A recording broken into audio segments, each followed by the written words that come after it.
Uwiteka Mana nyir'ijuru, Mana nziza, Mana y'igikundiro, Mana ituye aharengeye, Mana isumba Karisimbi, isumba Ndasabye ndetse na Nyiragongo.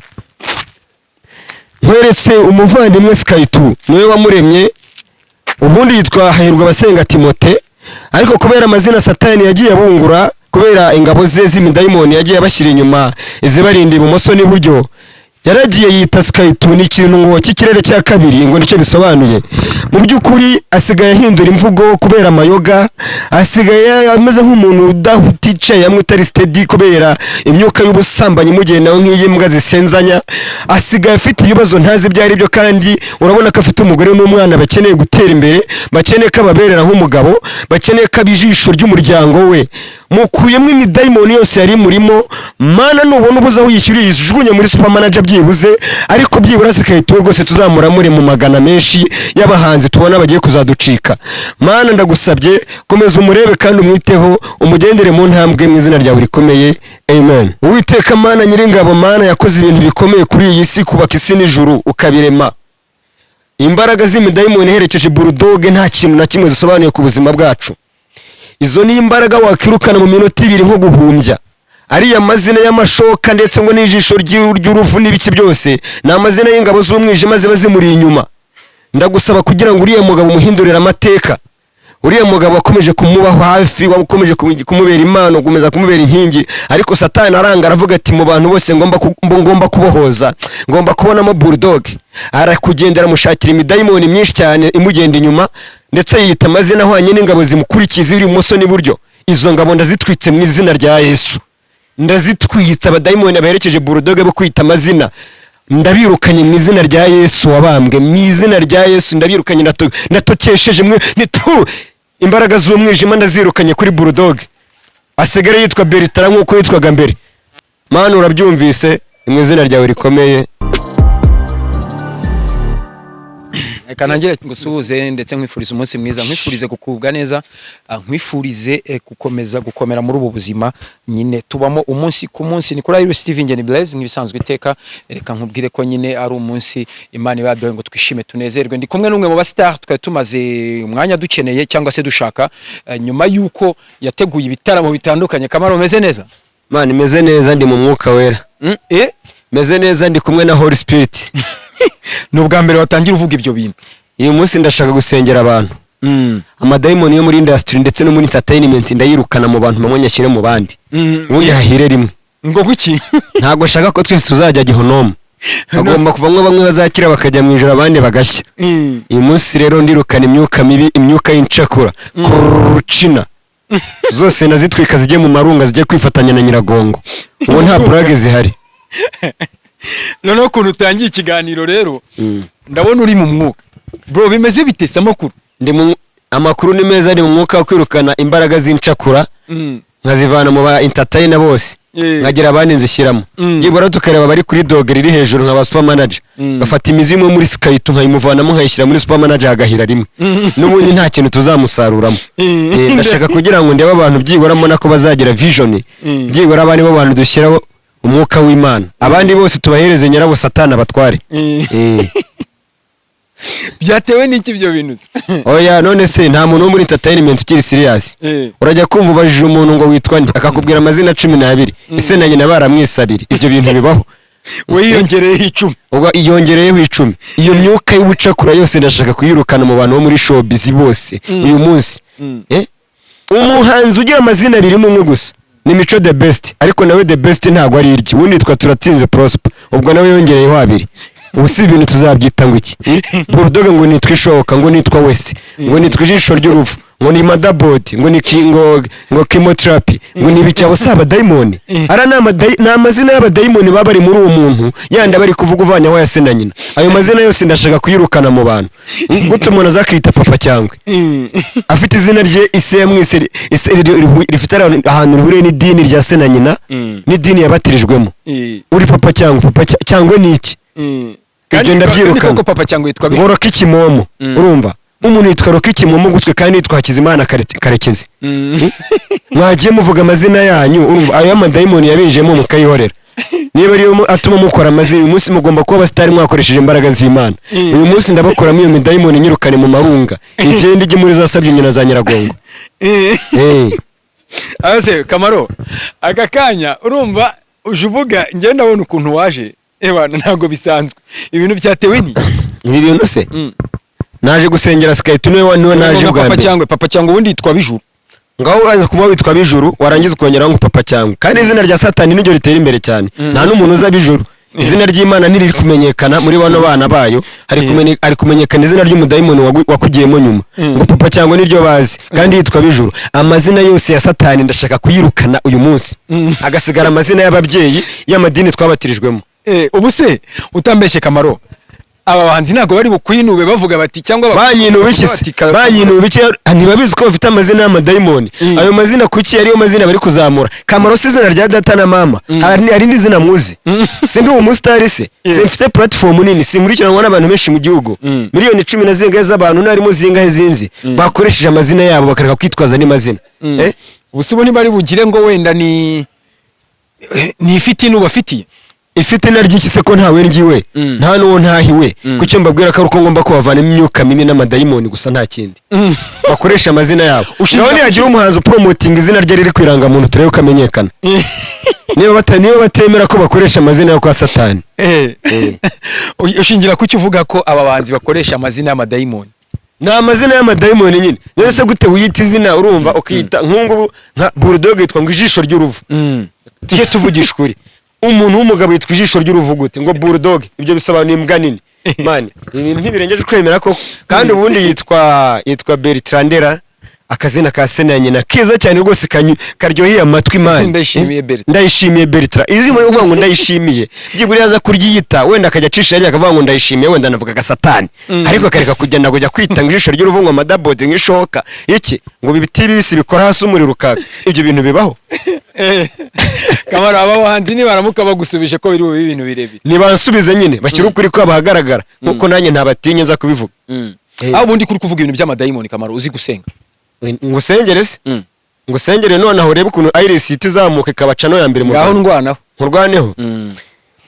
Uwiteka Mana Nyirijuru nshimiye iyi Iris TV mpagaze imbere nawe ubwawe ndagushimiye kuko uri Imana ikomeye cyane ndakwereka uyu muhungu Brezo mpagaze imbere n'amakamera yabaswe n'inzoga batwa n'ubusambanyi abatwa n'amagambo no kwirirwa imbere ya televiziyo hamagara abantu tubaza ibintu bitandukanye kugira ngo akunde abone views ariko ibi byose yabikora mu izina ryawe nabwo akamenyekana.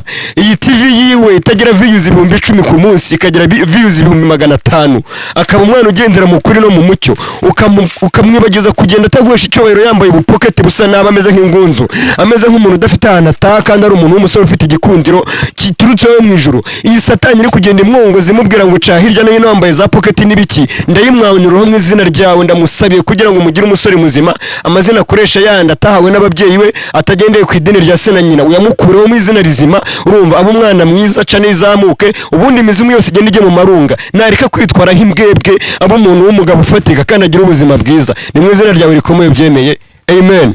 Urebe kwica niyo bitazamuka noneho Imana ya usenga noneho ntabwo ari bayari men ntabwo ari bayari Kamaro kudasengera abahanzi sengera abahanzi reka mbaze sengera abantu bo muri reka mbaze mere ku bahanzi babiri ndahera kuri Skytu.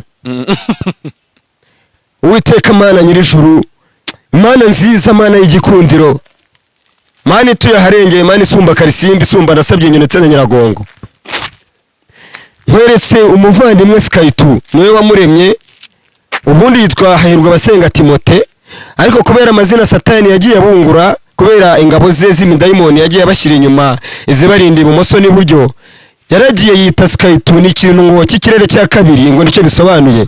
Mu by'ukuri asigaye ahindura imvugo kubera amayoga asigaye ameze nk'umuntu udahuticaye amwe utari steady kubera imyuka y'ubusambanyi mugendaho nk'iyimbwa zisenzanya asigaye afite ibibazo ntazi byari byo kandi urabona ko afite umugore n'umwana bakeneye gutera imbere bakeneye ko ababerera nk'umugabo bakeneye ko abijisho ry'umuryango we mukuyemo imidayimoni yose yari murimo Mana nubona ubuza wishyuriye ijugunye muri super manager byibuze ariko byibura Skytu rwose tuzamura muri mu magana menshi y'abahanzi tubona bagiye kuzaducika. Mana ndagusabye komeza umurebe kandi umwiteho umugendere mu ntambwe mu izina ryawe rikomeye amen.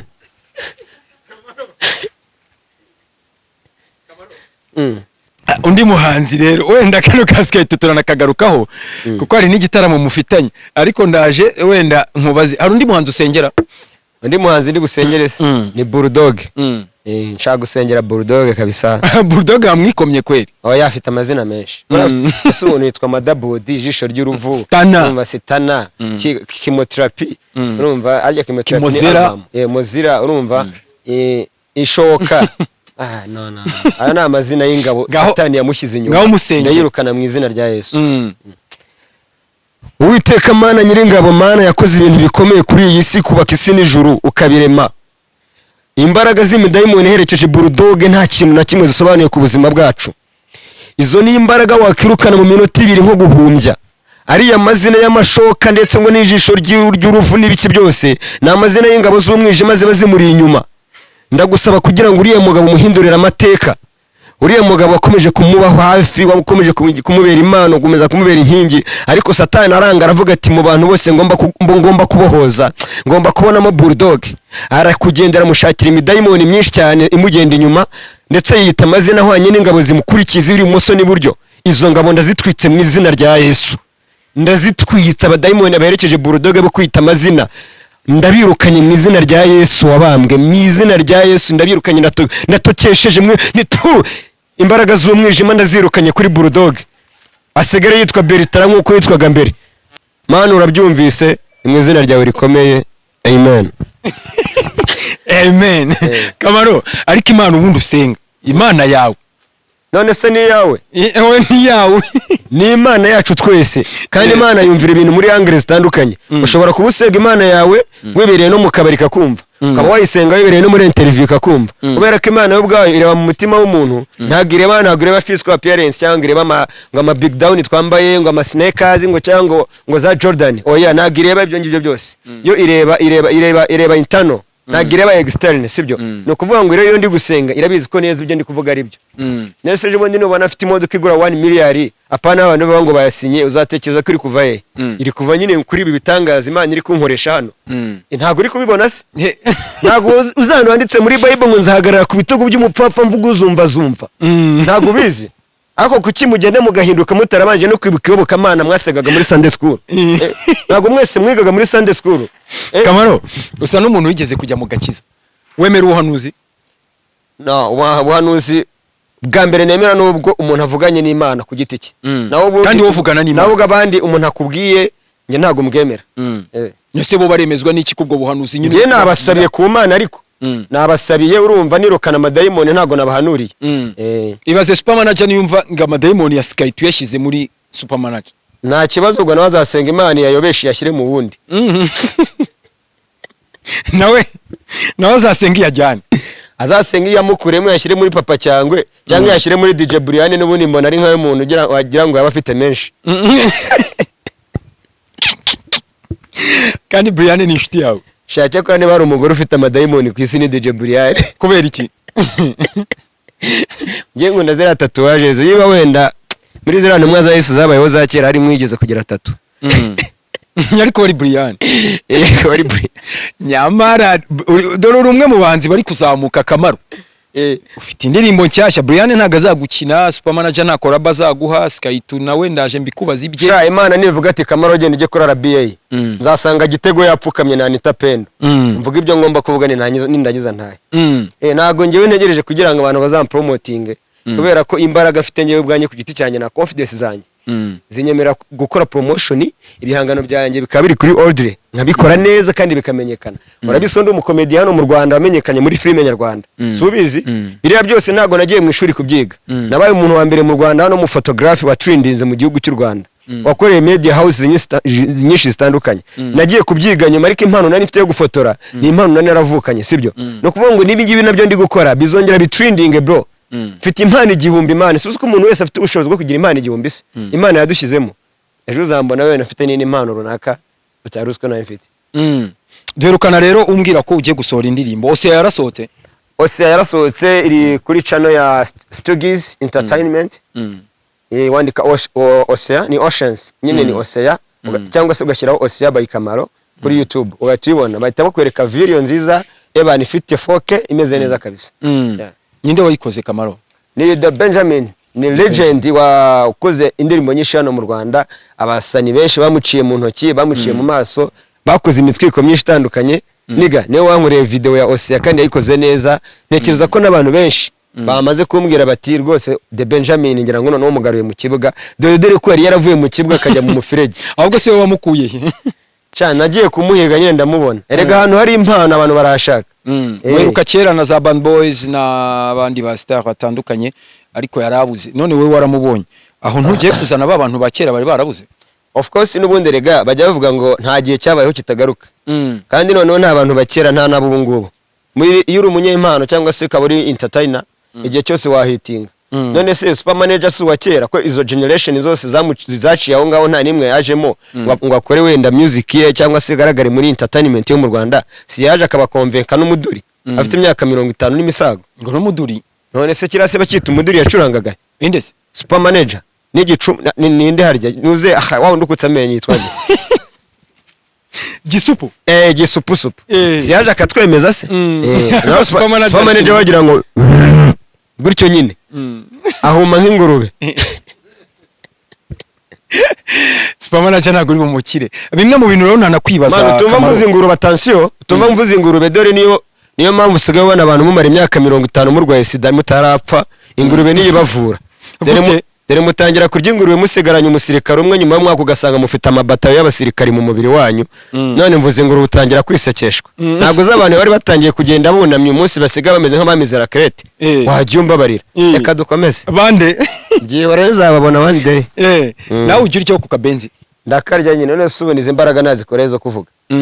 Utari nawe abasirikare ni munangi baruzi. Ngiye mfite amabatayo nk'icuma ariko burya barabizi. Ntago ngenda na baroko defense nk'abandi bantu z'abagenda. Serafiki uyu munsi wizimbye abahanzi kweli. Kamaro, hari igitaramo rero wateguye. Igitaramo navuga ko ari cyiza. Nabonyemo urumva amazi iminsi nganire na Sky 2 na masaha ariko atuzura 28. Ni igitaramo wateguye ahantu Nyamirambo mu kabari kamwe gutya, ndetse naganiriye na Sky 2 ambwira ko icyo gitaramo atakizi, ariko ambwira ko ari wo ushobora kuba waragiteguye ngo n'umufungo ngo wanzarana muriye. Wumva sinamaze kumwirukanamo amadayimoni se nkayohereza muri super manager. Azaza mu gitaramo nyine. Buriya hari inzitizi zari zabaye nyinshi, imbaraga z'umwijima zari zazamutse. Urumva uretse ko nano ari igitaramo cye, ni igitaramo cyanjye ariko kubera ko ari best friend wanjye kandi nawe akaba afite indirimbo nshyashya, naravuze ngo wenda muri video premiere yanjye indirimbo yanjye nawe namutumira, urumva akaza wenda ikivuyemo nyine tukagabaneke. Nuzi ko tugendera ku kivuyemo se showbiz nyine ngo nako ikizavamo tugendera ku kizavamo. Gusa nyine naga ariko bimeze, mfite ubushobozi bwo gufata n'amafaranga nkayamuhereza, nawe nuko ziko ntayakeneye cyane ku buryo wenda hari igikuba cyaba cyacitse ntari bitu azaba hari. Sky tavuga ko karagataramo ari agataramo gato kuri we kuko ashaka gutegura ikintu kiri global. Of course nanjye ubwanjye ugereranyije n'ibitaramo ntegura n'abantu babyitabira abona ko ari agataramo gatoya. Ese niba kwinjira ari tuke hano muri Bahouse ari ugupremiering indirimbo nyine na akantu gato cyane ko kugira ngo n'abantu wenda bo muri club cyangwa se batabashire kujya kuri YouTube kubera akazi mugira ahantu muza guhurira nabo premiering indirimbo bayibone n'ibintu nk'ibyo. Ukugereranyije na za Deshire Party n'ama Silent Disco nagiye ntegura, yabaga ari ibitaramo bibera mu mastade, bibera ahantu mu mazu manini ugasanga haruzi. So urumva rero ntago twavuga ko kirari igitaramo kinini, ni gitoya ariko urebye na situation turimo ni gitoya ariko gikenewe. So ntago rero navuga ngo ni igitaramo kinini kuko ndamwifuriza ko azategura igitaramo kikuzura stade nkuko ngiwe bitazanatinda rwose, ejo bundi nzayuzuza ku 30 kwinjira. Uzabatumira abandi bahanzi cyangwa uzifasha? Nzatumira abahanzi abo hanze, hazaza muri amutipe yageze kuza arapfuwa. Hari team turi kuganira y'abantu babakire. Uriya mutipe uriya wakoranye na Bruce Melody atarahabwa miliyari nuze ari ngo my property yitwande Fik for Maker umugande. Fik for Maker. Ndebe n'abandi batipe nk'abo muri Tanzania babiri ko mfite management ifite amafaranga igomba kuzanira abo bahanzi, wenda ngahuza n'abandi bo mu Rwanda ngafata nka Sky 2 Bagaye. Yewe mbwira abahanzi ba kera mani nzakoresha abahanzi b'ubu ngubu ngafata na Papa Cyangwe ukareba ukuntu stade tuyuzuza. Urabona mwayuzuza ko kurabyemeza? Ahubwo se arakoze kuri concert stade yese apana agaka stade Amahoro ni gatoya bazafata nka arena bayifatanye n'Amahoro ndetse na Petit Stade noneho bahita bayigira ikirongozi kugira ngo noneho abantu babone aho bicara Kamaro urakabye nta bikabyo ngira iyi arena abantu bayuzuza ni bakeya ubu kuba yarananiye tuvuge wenda The Ben yigeze kubikora ubu se wogiye gukoresha ubuhe buhanga kurenza abandi none se sha The Ben ko yavuye kuri tele twe tukahasigara wa mugabo we ubu ngo abana bo mu cyumba tigeze asangira nabimvange yagiye gusangira n'aba state ubwo se urumva ari nuzabukurikiwe n'abantu benshi mu gihe nabandi imbere The Ben ari ku ruhande niga nge nasigaye mu gihugu man imfubyi za Dobandi turaziranye zo mu Njamina izaye hose zimaze gukura igihe The Ben yagendaga muri Amerika bari abana basigaye badufasha gukora akazi uyu munsi rero nibo abantu turi kumwe noneho nzarebe niba The Ben azafata abana b'inyamirambo agafata abana b'igikondo agafata ba Gisozi agafata ba Nyabugogo agafata n'aba Kimisagara urumva akabakomveka kurusha ngewe wirirwaga nabo ngewe na Skyto turi gukorana nabo uriya mutipe azaza n'abanyamerika baze bayuzuze naho abanyarwanda bazakurikira basigaranye nabo nta soni ati nta soni Kamaro reka ngushimira ariko ubutumwa kuri Skyto rero kuko numwe mu bantu bababaye bitewe n'igitaramo amutumiyemo ntago yababaye batangaje ko igitaramo ntago yababaye kandi atazaza ntago yababaye Skyto bari gutwikura ni petit frère wanjye ninjye yamwijije muri game arabizwe ibintu babihagaze abagira ngo nyine abanze yumve n'ukuntu nawe waguca abagira guchallenging nyine tu erega nawe niyo mpamvu wareze itangaza makuru warangiza ukampamagara ukambwira ati Kamaro bimeze biti ubu nyine inkuru ya nyayo ugiye guhita ubona izindi contents zitari munsi y'eshatu si inkuzi ubutumwa ku banzi bagenzi bawe rero arabanzi wasengeye nibari nabusaba imbabazi umuntu wazanye ubuhanuzi bw'amazina yabo bose imbabazi se ahubwo ngiye bari abahanzi uretse ko ntakishyuza aho kujya gusengera kwa Rugagi nuko atakiba mu gihugu bajya bazanye nkababwiza ukuri kuko ngiye ningiye ububazi ese ko tuba dukubitana imitego ahantu henshi ubu ngubu mbwiye ibintu ngewe nkora wabimbwije ukuri kubera ko kenshi tuba turi kumwe so kujya rero kujya ahandi hantu bakajya gukenyera ubundi buhanuzi kandi umuniga wabo ari we muhanuzi wa mbere ntago mba numva ko ntago ari ibintu bya danje tu Kamaro reka ngushimire cyane urakoze kunshimira musaza uhaye views nyine kabisa